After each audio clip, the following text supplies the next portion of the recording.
Good evening, ladies as well as gentlemen. I'm Papa Boris, and in this video, I'm going to teach you how to play Splendor, a resource management board game by Space Cowboys that has nothing to do with space or with cowboys. It's all about gems and gem mining. Anyway, this is a pretty straightforward game as far as resource management games go. I expect it'll take about 15 minutes to explain the rules, or maybe even less. So at the end of the video, I will also give a light review of the game and offer some of my opinions on it.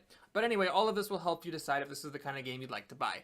As my teaching assistant, I am using the iOS implementation of this game, which is really good, and I highly recommend it. It's got a great interface. It also has some single-player modes, you know, kind of like a solitaire puzzle type of thing. So I'm not here to review that, but it is a good app, so I highly recommend it regardless. Anyway, let's go ahead and start explaining the game. On your turn, there are 4 different things that you can do, and your objective is to get the most points, although the way the game ends is kind of interesting, so I'll talk about that later. One of the 4 things that you can do on your turn is collect 3 different gems. So you can take, for example, a sapphire, a diamond, and an onyx, or whatever the black one is. I still don't actually know. But you cannot, for example, take, 2 diamonds and a sapphire, or 2 sapphires and a diamond. If you're choosing this option for your turn, then the gems you take have to all be different. Now, one thing to note is that the gem piles are limited in this game. In a 3-player game, which is what I have set up here, there are 5 of each gem. In a 2-player game, there are 4 of each gem, and in a 4-player game, there are 7 of each gem. This is a game from 2 to 4 players. And these piles do run out, so the limits of the supply for the gems constitute a pretty important strategic element of the game. Now, another option that you can take, and of course keep in mind, I am not making optimal moves here, not even close, I'm just making moves to demonstrate the mechanics of the game. Another option that you can take during your turn is to collect 2 of the same gem. Now, in order for you to be able to do this, there have to be at least 4 gems remaining in the pile. So right now, if I wanted to take 2 of the same gem, I'd have to either take 2 emeralds or 2 rubies. So you're getting 1 less gem than via the other option, but you are able to double up. So I can, for example, here take 2 rubies at once because there's 4 in the pile. I could not take 2 sapphires or 2 diamonds at once because there's less than 4 in the pile. So you cannot run out the piles when the piles are very shallow using that option for your turn. A third option that you can take on your turn is to reserve one of the mines. So let's talk a little bit about the mines. Each mine has a cost written in the bottom left-hand corner. This tells you how many of each type of gem you need in order to purchase that mine. So for example, this emerald mine here requires 2 diamonds and 1 sapphire. In the upper right-hand corner of the mine, you see the gem that mine produces. Every single mine in the game, regardless of what type it is, produces 1 mine of one of the 5 types. And what this does is it basically gives you a discount of that gem on all your purchases for the remainder of the game. Now here, I'm not going to buy a mine yet, so I'm not going to talk all the way about how these cards work for the moment, but I will say, for example, if I wanted to reserve this emerald mine, even though I can't purchase it yet, I could reserve it as my action for the turn. When you reserve a mine, there are a few things to keep in mind. Number 1 is you can only have 3 mines reserved. Unlike in the game like, for example, St. Petersburg, there is no penalty for having reserved cards in your supply at the end of the game, but once you have 3 mines reserved, you cannot reserve any more. Second of all, when you reserve a mine, you collect one of these yellow chips. These are wildcard gems. They can be used as any one of the 5 gem types. Their supply is limited. There's only 5 in the game, so if this runs out, you can still reserve a mine. You just don't get any gems when you do it. Usually, the wildcard gems do not run out, but it is technically possible. As you can see here, the other types of gems are way more likely to run out than these wildcard gems are. Finally, wildcard gems do not have to be used to purchase the mines that you reserve. You can use them for anything. So right now I could, for example, purchase this emerald mine by paying my 1 diamond, my 1 sapphire, and this wildcard as the final diamond that I need. But I don't have to purchase that mine using my wildcard. I could, for example, purchase this emerald mine by using my wildcard. I've got 2 rubies. I've got a sapphire, but I also need 2 onyx. I only have 1, so I'd be spending 1 onyx and the wildcard gem that I have in order to purchase that mine. Note that, by the way, you are allowed by the rules of the game to reserve a mine that you have enough gems to purchase. So I could have actually reserved that mine instead of purchasing it for my turn had I wished to do so. Okay, now at this point, I have an emerald mine. I purchased one as my example in the last turn.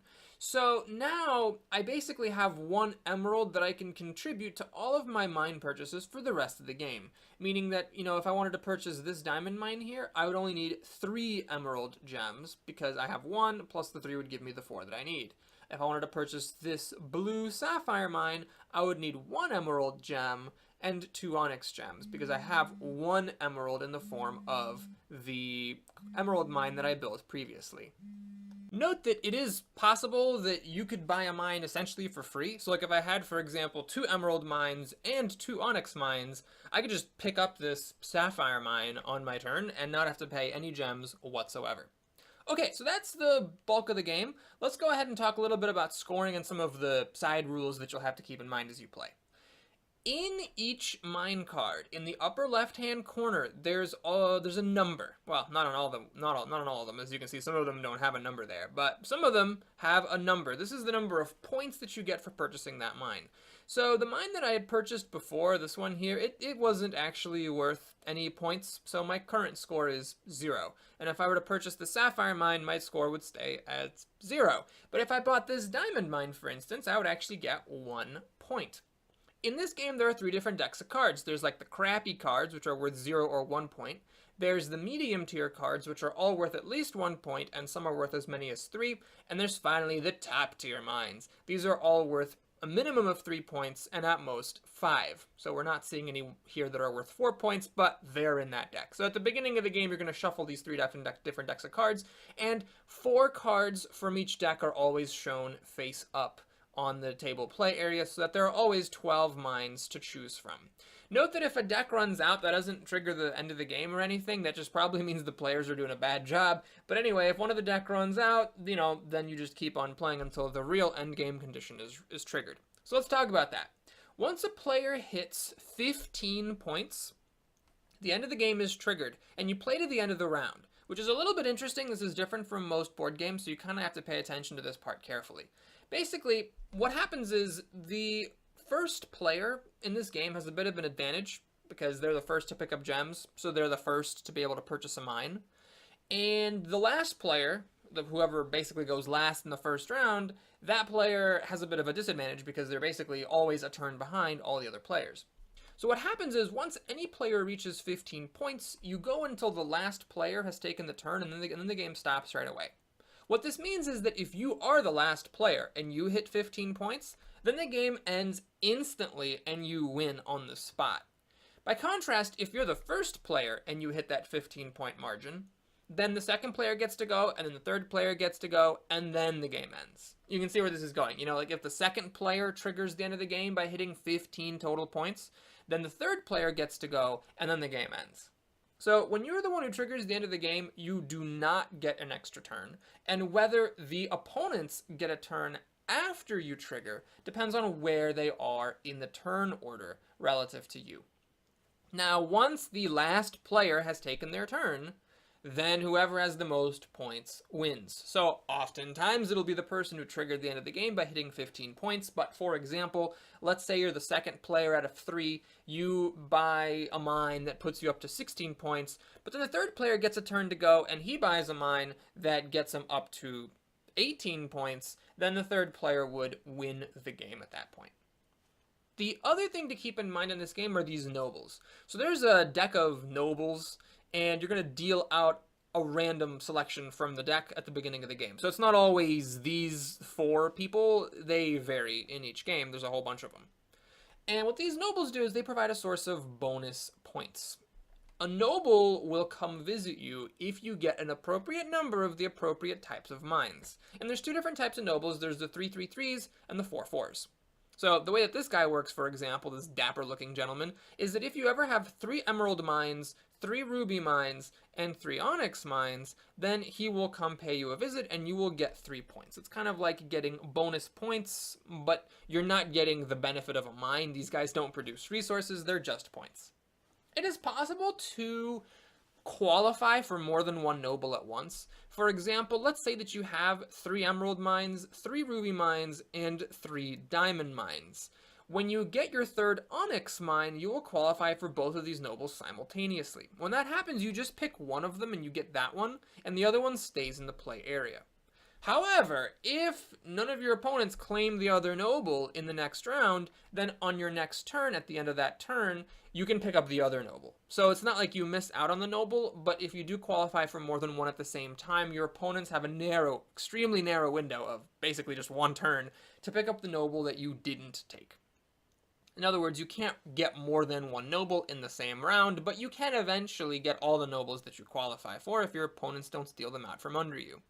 What this means is that the maximum score that you can ever possibly get in this game is 22. This is if you buy a 5-point mine that qualifies you for a noble while you are at 14 points. You'll go from 14 to 19 because you bought a 5-point mine, and then you'll go from 19 to 22 because you qualified for the noble, and you get 3 points for that.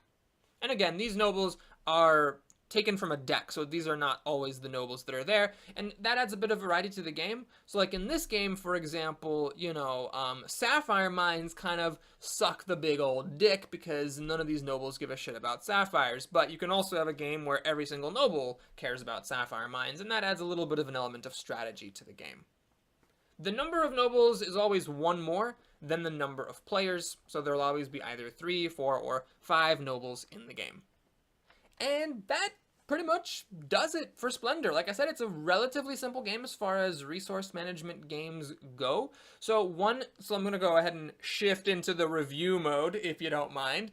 So one nice thing about this game is that it does a really nice job bridging the gap between serious players and casual players. I would not call it a gateway game. It does take about 10 to 15 minutes to explain all the rules, which is a little bit intense for like people who are truly just non-gamers.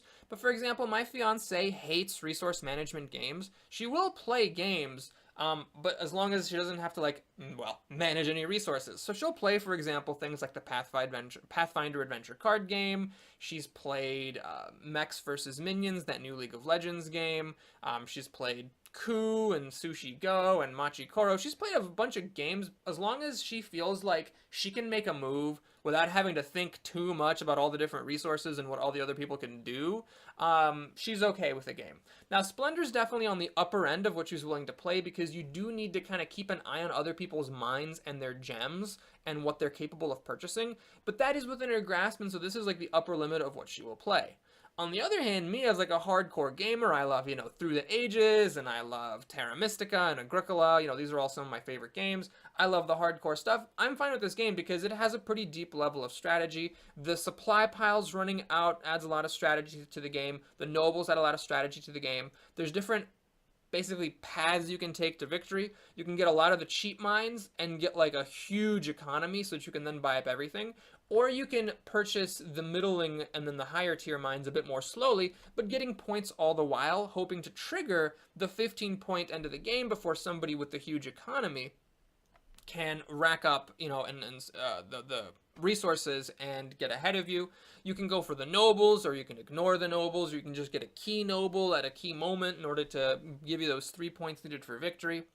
On top of that, the ability to reserve a mine is really crucial to this game, I think. It's not an action that gets taken a lot, but what it means is that when you look at your opponents and you count up what mines they have and what resources they have available based on the cards they've purchased and the chips that they have, you can't just deterministically prove like, oh, this other mine is going to be available to me. Like, you can't just say like, okay, well, none of my opponents have 3 diamonds and 7 onyxes, so this is definitely going to be there for as long as I want it to be. There's always a chance that your opponents realize that you're shooting for this and are going to buy it, and they can take it out from under you.